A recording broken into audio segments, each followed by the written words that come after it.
Hello all, எல்லாம் எப்படி இருக்கீங்க? இது இன்றைக்கி ஒரு ரெசிபி விலாக் தான்.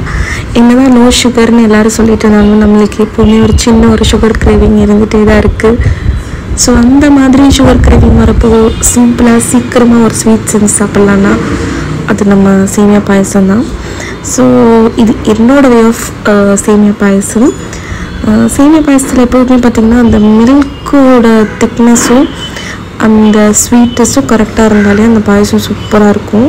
சிலவங்க மில்க் ரொம்ப கம்மியாக ஊற்றி பண்ணுவாங்க, ஆனால் அதை விட கொஞ்சம் நல்லா திக்காக இருக்கிற மில்கில் பண்ணால் ரொம்ப சூப்பராக இருக்கும். ஸோ நான் எப்படி பண்ணுறேன்னு இன்றைக்கி உங்களுக்கு காட்டுறேன். நான் எப்பவும் போல் ஒரு பாத்திரம் எடுத்து வச்சுருக்கேன். அதில் கொஞ்சம் நெய் போட்டுட்டு ரோஸ்டட் வெர்மிஸ்லி தான் வாங்கியிருக்கோம். ஆல்ரெடி அது ரோஸ்டட் தான், பட் இருந்தாலும் நெய்யில் ஒரு டைம் நல்லா சாட் பண்ணி எடுத்துருங்க.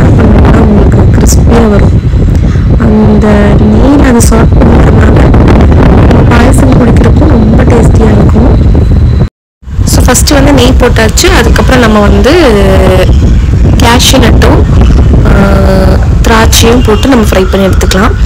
எனக்கு அந்த ட்ரை கிரேப்ஸ் பிடிக்காது, அதனால நான் அதை சாட் பண்ணல. இப்போது வெறும் கேஷ்யூ நட் மட்டும்தான் போட்டு பாயசம் செய்ய போகிறேன். ஸோ உங்களுக்கு பிடிச்சதுன்னா நீங்கள் அது பண்ணிக்கலாம். வேணும்னா ஆல்மண்ட்ஸ் கூட நீங்கள் போட்டுக்கலாம். ரொம்ப ரிச்சாக ரொம்ப ஃப்ளேவர்ஃபுல்லாக இருக்கும். பட் எனக்கு எப்போவுமே நம்ம பாயசம்னா அதில் முந்திரி பருப்பு மட்டும் நல்லா நெய்யில் வறுத்த முந்திரி பருப்பு ரொம்ப பிடிக்கும். அதனால் நான் அதை மட்டும்தான் போடுவேன்.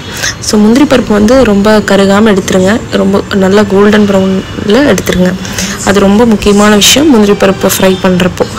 ஸோ இப்போ நெய் நல்லா சூடாக இருக்குது. இப்போ நான் அந்த ரோஸ்டட் வெர்மிஸ்லி ஆட் பண்ணிக்கிறேன். இப்போ பார்த்தீங்கன்னா அது ஆல்ரெடி ரோஸ்டட் தான். கலரே உங்களுக்கு ஒரு ப்ரௌன் கலரில் கடையில் கிடைக்கும்.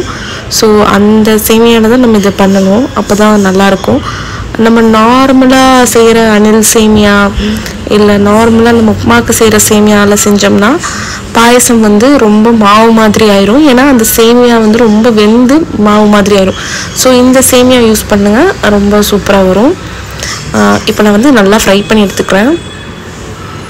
இந்த பாத்திரம் என்ன ஆயிடுச்சுன்னா, ஒரு நாள் நான் இதில் சாப்பாடு வைக்கிறதுக்காக இது யூஸ் பண்ணுற பாத்திரம். எங்கள் வீட்டில் வடித்த சாப்பாடு தான் செய்வாங்க.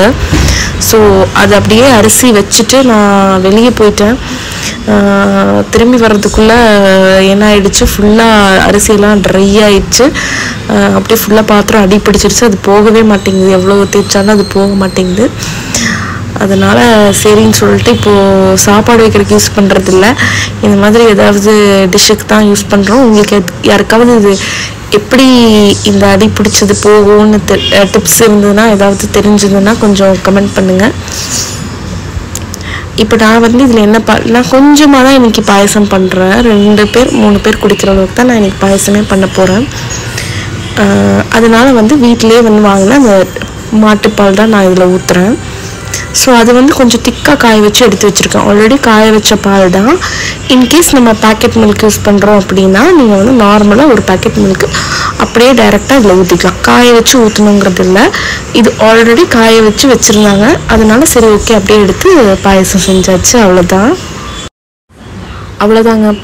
பால் ஊற்றுனதுக்கப்புறமா நம்ம கொஞ்சம் நேரம் நல்லா மிக்ஸ் பண்ணிகிட்டே இருங்க. அதுக்கப்புறம் ஏலக்காய் சேர்த்துக்கணும். ஏலக்காய் முழுசாக அப்படியே சேர்த்திங்கன்னா குடிக்கிறப்போ அங்கங்கே நம்மளுக்கு வாயில் படும். அதனால் நான் என்ன பண்ணியிருக்கேன், கொஞ்சம் ஒரு 4 ஏலக்காவையும் சர்க்கரையும் போட்டு பிடிச்சிங்கன்னா நல்லா பவுடராட்டு பிடிஞ்சிரும். அதை நம்ம இதில் சேர்த்துக்கலாம்.